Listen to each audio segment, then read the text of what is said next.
to my channel. It has been a while since I published a video, mostly because of holidays as well, and also because I struggled a bit to find what I wanted to post on YouTube next. It's been a really enjoyable ETC, so I'll just first talk about that, and then the video might take a bit of a different turn I'm not gonna go into all of the games as of yet. I'm just gonna take a brief overview of the current state of the game and see where we are at. So the ETC in Poland, first of all, I have to say that the organization was terrific.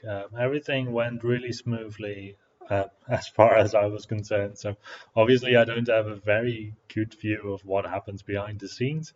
But from the outside, it seemed to all have been run in a terrific way. So I want to give out my compliments to all the organizational people, to the judges, to the everyone involved really. It was a really terrific event, and also all the infrastructure was just amazing. So big compliments there. The venue was amazing as well. I would have liked to play in the big dome instead of the very small dome next to it. But then again, big dome is like a ice hockey or a concert hall or whatever, so that probably it can fit like a couple of hundred thousands of people, so it might be a bit extreme to do it there.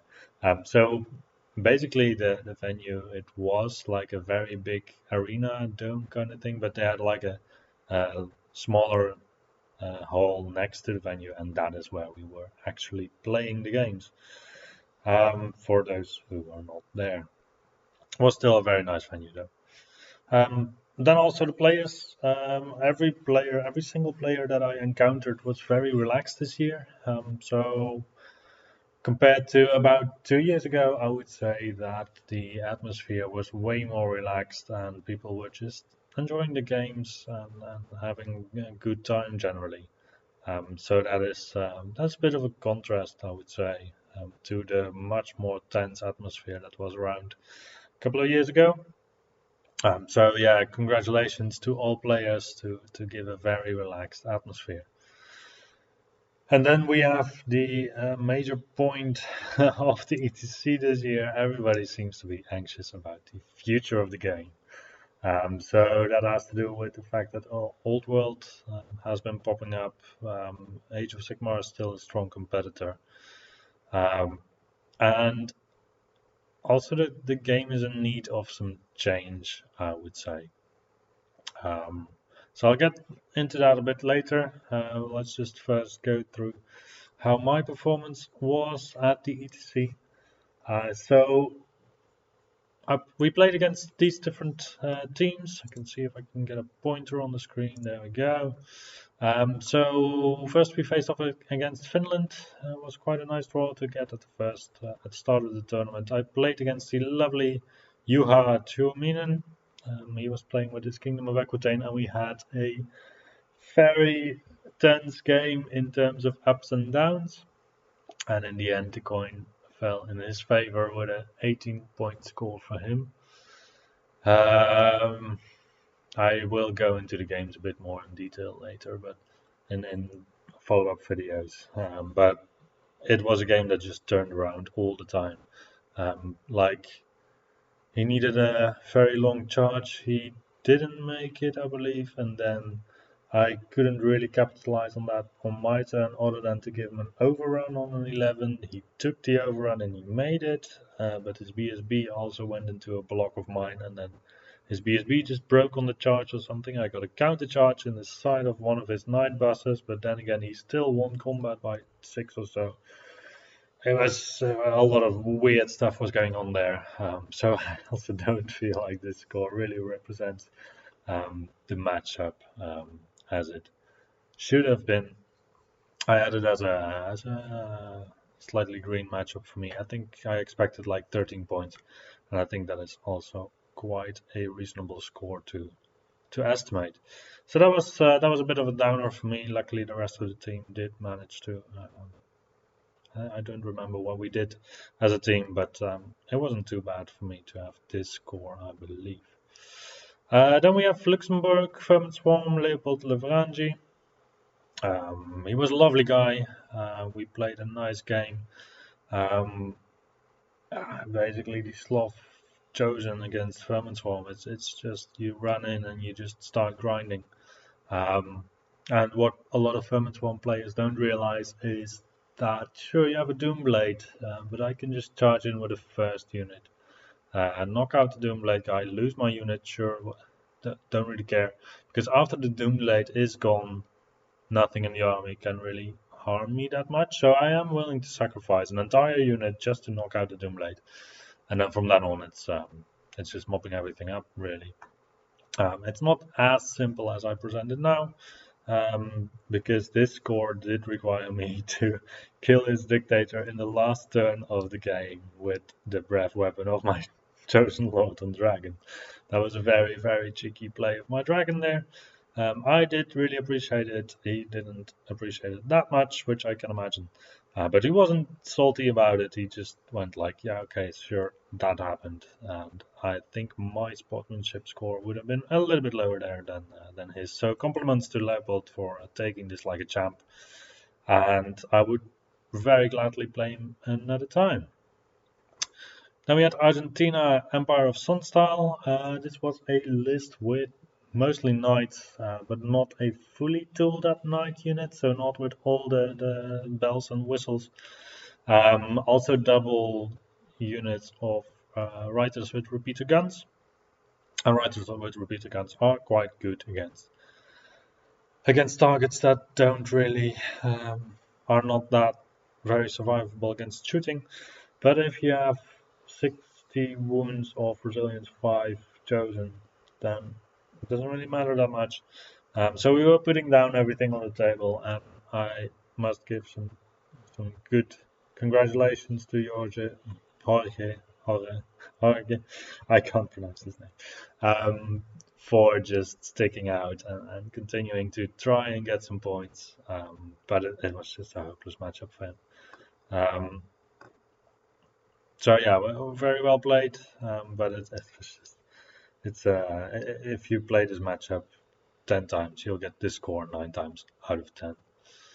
Then we played against England. I got to play against the lovely Jack Austin with his Dwarvenholds. I completely misjudged this list and the potential of 3 Dragon Seekers that are in total like 700 points together or something, and they wrecked my entire army. So this game started out with his Vanguard moves, and after the Vanguard moves, I was like, okay, sure, doesn't really matter. I can still move away from this. Then I made a bit of a mistake during the first turn. Basically, that is also one of the things that cost me the game, and that's also, well, not necessarily cost me the game, but cost me already a lot of initiative there. So what happened was that he moved up with his Vanguard moves just to block me up. He could block up 3 units so that his Dragon Seekers had 3 targets basically. I could get away with one of the units if I made a march check, and then the 2 other units I could teleport away in principle, so no biggie. I first moved my Helmar away, then I took the march check for my warriors. Don't remember which ones. But I failed that one on discipline 9. And basically that was very important. So the mistake I did there was not the march check, but was the fact that I moved my Helmar first. And in order to get into Helmar range again, I would have needed to march. So I could have put the Helmar closer so that I didn't need to march there. And then that would not have been a problem. That's Helmar play for you. So yeah, it was really unnecessary to give him a charge on the second turn, and then the downside of giving him the charge also, that wasn't to my prize warriors, was that in my turn he was going to break them. He gets freed up, he can go anywhere he wants, and then from then on it's just continuously taking a unit, going to the next one, etc.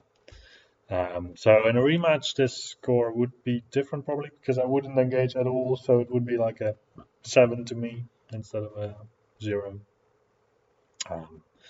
but it's well played to Jack. He really played this game well, and I did misjudge his list. I should not have put this on a 7 point. I think I put 7 points on this. I should not have done that. Then we went to Belgium. So we got to play our lovely neighbors. We have played a couple of times, so it was a bit of a double feeling to play Belgium at ETC and Poland, because on one side you know that they're lovely guys, on the other side you know that you can play them anytime you want. So I got to play against Guy. This is actually the first time that I play against Guy, so that was something that I was quite happy with. He was playing MSU type Saurian Ancients with a Alchemy Slan. His luck during the first 2-3 turns of the game with the Slan was quite poor, with not being able to cast that many spells. But he still managed to kill quite some Chosen with his shooting. I was quite surprised at how many Chosen went down to his shooting. And then the game, I think it was at like a 15-5 for me, and then it really swung around with him getting a flank charge on my dragon on a 10 with his Saurian warriors from a hill. So he does have a reroll, fair enough, can happen. Don't really mind that too much. What I did mind was that he just outright killed the dragon with his 20 attacks that hit on 4s and wounds on 6s with a reroll to wound. So I was like, okay, if I survive this combat with 1 wound remaining, it'll be okay, because then this round I will kill a lot of Saurian warriors. Next round I will kill probably the rest, and then he will not get through the dragon anymore. So I did lose my dragon there, which meant practically that I also lost the objective in that point. So that was a swing of 1,000 points and the objective.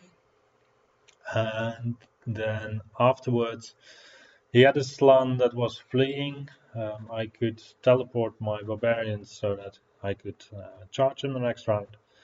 Then he had 6-7 kings with javelins that could shoot at my barbarians. They needed to do 5 wounds to cause a panic test with his 7 or 8, something like that. So with his 8 shots, he did 5 wounds, because he got 4 6s and 2 more hits, and that also became a wound. I didn't do any saves, and I failed my rerollable discipline 8, I think, because the wizard has discipline 8. I failed that one, so then that meant that my magic was suddenly gone, my barbarians were suddenly gone, my chance to draw the objective was suddenly gone, and his Slan got to survive. So that was another very unlucky swing, I would say. Then again, he also had some unlucky moments with, I think mostly with Tyrus Kutus's crush attacks not hitting a Helmar, but to be honest, in my opinion, that was quite inconsequential, because my Helmar would have survived long enough anyways. All in all, it became a 4-16 to me. 4-16 to me, so 16 to him. I wasn't really happy about this score, to be honest. But yeah, well played to Guy. Everything played out very neatly, and nice guy to play against. Then we went to France. I got to play against the Empire of Sonstal of Geoffroy Sanchez. It's difficult to pronounce a French-sounding name and a Spanish-sounding name after each other, but I think I might have done a good job. This turned out to be an 11-9 to me. I would have liked to capitalize a little bit more on this matchup, but I had some Chosen that were on the hill, and the first round of the game he managed to kill 4 or 5 of them. And that is quite excessive, because he had like 30 shots hitting on 4s, wounding on 5s, and some magic like alchemy magic. So yeah, the Quicksilver Lash can do, of course, 4 wounds if you're lucky. But also like the chip damage, I didn't save a single thing on that unit. And that took away the initiative a bit for me, together with a steam tank that could block off the stuff a bit. were some nice plays, quite clean as well, and just had a lovely game really. Yeah, just had a lovely game. So also congratulations to Geoffroy for being a very nice chap. In the end, it rounded me out with 55 points and 65 points that I didn't get, basically. This was not really in line with the expectations that I had, and not really in line with what I would have liked to score. My personal target was like 70 points, just to be a bit above the average, and because I do believe that the list that I played was a decent list. After ETC, or well, just before the ETC, I realized that I would have liked to have a unit of Feldrax instead of the last unit of Chosen, just to get some extra mobility and to get some more tools against flying characters. So 4 Feldrax with great weapons, better than a big unit of Chosen, to be honest. But then again, if you go through the matchups, the first one should definitely have been a different outcome, in my opinion. But also, I could have played this a little bit different. Yeah, I could have played this a little bit differently. I went in too aggressive, so I should have been punished a little bit here, maybe, but not this severely. One against Jack was a complete misjudgment. One against Guy, I should have scored higher. So I think within my expectations, this could have been around the 17 more than what it was. Then again, it is a nice game, but this also does highlight a little bit a couple of the issues that I have with 9 dates nowadays. So which basically is that everything is so reliable that the dice don't matter that much, unless you get to the really extreme cases where dice just really are messed up. So, for example, the shooting by Guy with his 5 or 8 kings, where he got 6 wounds on barbarians, that is very unlikely. It can happen though, but very unlikely.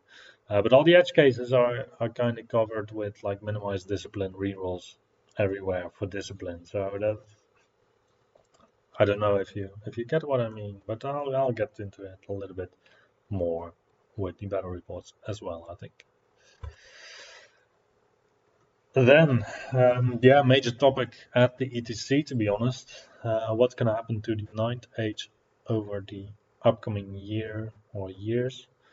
There was quite a lot of concern, to be honest. So that's maybe not a too positive message, but a lot of people were concerned about Warhammer the Old World. This doesn't really apply in the Netherlands, to be honest, because we have a lot of hype around the Old World, and then nobody was really playing any games. And the people that are more serious about playing games, they quickly realize that Warhammer the Old World is a bit of a faulty system with rules that are not really clearly written out. So for competitive play, it is not suitable at all. I also played three events of Old World. Um, there's different crowds coming to events like this.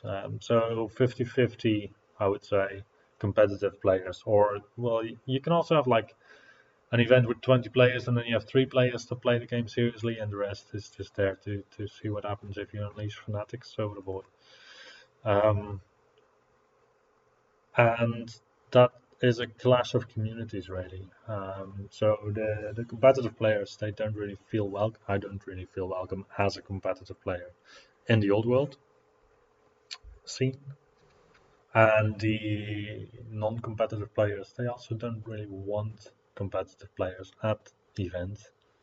They just want to see what happens if they put some stuff down and have an enjoyable game together. Sure, it's just a different audience that you are catering to. Um, and yeah, does it draw people away from the Ninth Age? Not in the Netherlands, because the Ninth Age is not visible enough. Um, like our influx of players is extremely low, and it is mostly just related to people that know other people that drag them in. So there's just no advertising, which makes sense because there's also alternatives like Age of Sigmar and 40k. Um, I would be in the Netherlands. I'm more concerned about Age of Sigmar and 40k with regards to drawing away players than Warhammer: The Old World. And honestly, Age of Sigmar has released a new version 4. I am quite tempted to try it now. My main issue with Age of Sigmar was the double turn. If you have read a little bit about Age of Sigmar, you probably already know what I mean. But that could completely screw up your game and your gaming experience. Basically, a dice roll of a higher dice roll than the opponent could just turn around the game completely. They have fixed that a bit. It's still in there, but you have to sacrifice some resources some significant resources to get it. So to me, this looks like a possibly enjoyable competitive game now. So I'm just gonna try out Age of Sigmar, see how I like it, see if I like it better than the Ninth Age or not. 40k is still just people playing with lasers and Space Marines. Um, so yeah, I'm gonna just dip my toes into Age of Sigmar for a couple of reasons. So one of the reasons is Ninth Age is boring me out, to be honest. So the games they just drag on too long. Nothing really happens if you play out the game correctly, and aggressive play is not rewarded anymore. So there used to be a time where if you were playing aggressively, I like to play aggressively. There used to be a time where it made sense to do it. It doesn't make sense anymore because every single thing that really is impactful is so much reliable that if something fails, it's really bad, and 90% of the time it doesn't fail. So last ETC, most influential moments were hinging on the fact of do you get your unit into my unit with the magic support that you need, or do you not? Um, and like these fluid type armies of where you can flee with a unit and then counter with another, and then stuff like that didn't really happen anymore. My only example would be the game against Guy, but then he was playing against an army with 10 units of chosen with resilience 5. It's just ridiculous. Um, so yeah, and if I'm looking for a game that gives me that, then I would prefer to look for a game that where the games themselves don't take as long as with Nine Days. Because like 3 hours, 3.5 hours for a game is just too long. It's if it's not that interesting. If you have like one or two pivotal moments in the game, outside of just very lag-based discrepancies. So with regards to that, ideally for me, if Flames of War were a bigger army and they went back to the previous version of the game, I would definitely go for Flames of War again. Because it didn't have that issue as much. But yeah, so I have some gripes with the 9 Age. But yeah, the people were worrying about Warhammer: The Old World, Age of Sigmar. Maybe also to some extent smaller community games. But then again, those don't really have the community to support them. They will never really have as long as Age of Sigmar and 40k are around, I feel. Is that bad? No, not necessarily. Is there a tournament scene for these? To be honest, not really. Then yeah, V3. What do we expect from V3? It's out now, so we know the rules.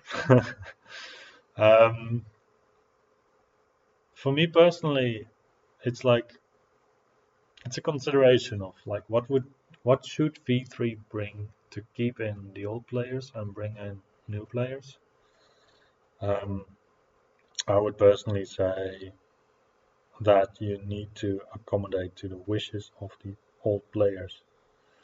And I've heard a lot games have to be shorter, games have to be faster, games have to be more interesting and less extreme luck dependent. Um, so extreme luck dependent, I would say it also means that maybe stuff needs to be less consequential if you fail something. That's one way. Or the chances of failing something should just be way higher. Like you shouldn't have a discipline 9 minimized rerollable discipline check. That should not exist. It just shouldn't exist at all in the game. I would say ideally best discipline would be 9, and then without a reroll, that's it. Um, so that you can count on so that you have to count basically on the fact that it can go wrong, and you have to also accommodate your army to that. So it also caters to aggressive armies maybe a bit because nobody can still play then anymore with like a shooting unit that has all the characters in there, and that might have to take a panic check. Then our discipline should be gone. um, but yeah, for the old players, I think you would mostly need just a scale down of the game, which frankly didn't happen. Um, and probably you need to keep all model choices and whatever. That think you can skim a bit on that, but yeah, just make rules that are as easy to follow as they were before, at least.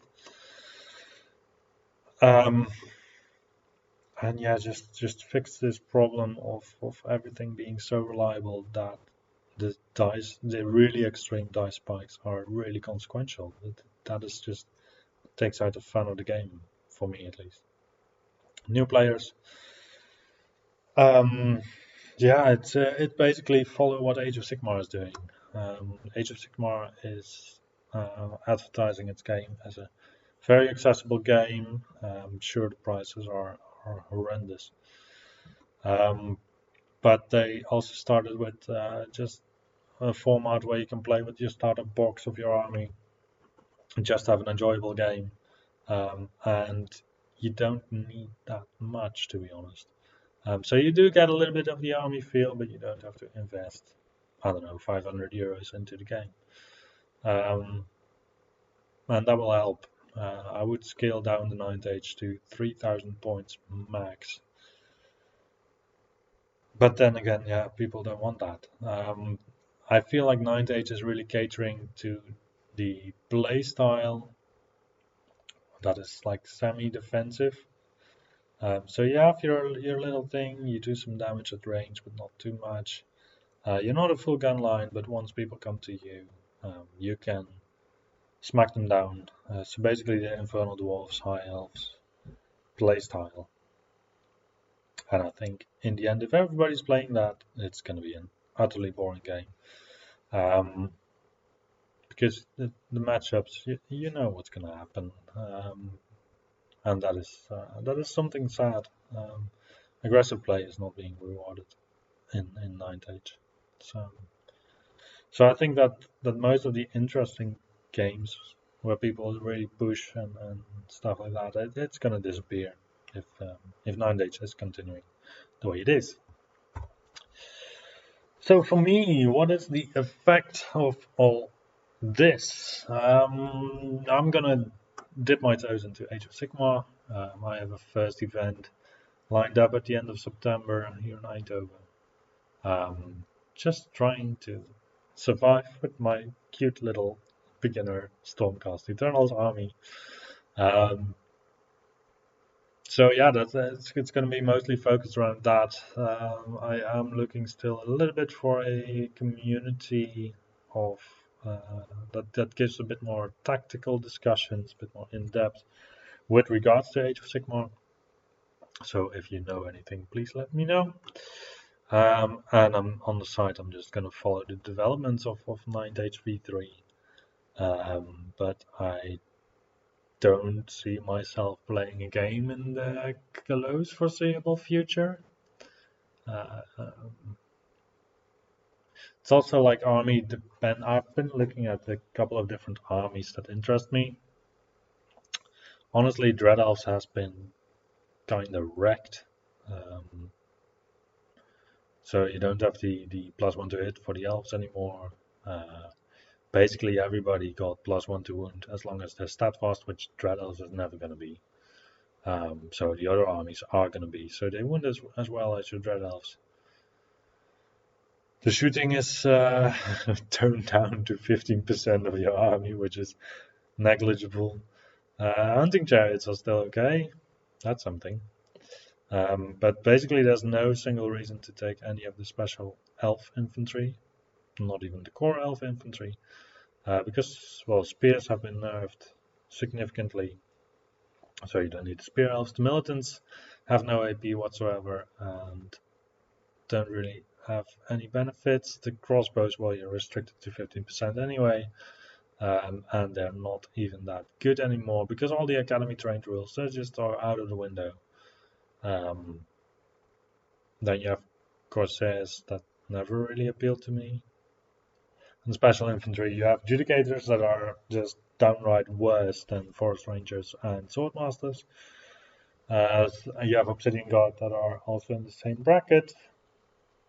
So yeah, it's not that much left. The only thing you have left with Dread Elves is that now basically army-wide you have rerolls to charges, but one of your dice is already set to be a 4 in the new version, so yeah, sure, you go from 1d6 to 2d6, or to reroll basically, so 2d6. So yeah, you get a bit more reliable charges. That is nice, I guess. Um, but that is Dread Elves. I also play Warriors. Warriors hasn't really changed, but after 1 year of Warriors, I kind of am bored out by it just because it's not really interactive. It's you have your stuff, you do some combat stuff, and then that's it. Vampire, same thing. I could play Empire, but right now it doesn't really interest me. It's there's no place and there's nothing interesting happening in Ninth Age, I would say, in a game. Um, so I don't really get the excitement anymore of games. So Dread Elves used to give that because you had control of like you determine the pace of the game basically with Dread Elves, or you try to, and that is quite interesting. Um, but that's just gone. So yeah, Age of Sigmar, getting my gripes on Stormcast Eternals, which apparently is an army that is not, it's quite tanky, it's not that fast, but can just teleport. Which is right down my alley, let's go. So let's do this. Yeah, so thank you for watching. I will see you the next time, probably some 9th Age battle reports or some Age of Sigmar content. Please let me know what you think of Ninth Age, or what you think of Age of Sigmar, or what your concerns are about all of this. Where you stand, and yeah, please keep me updated as well. Thank you for watching.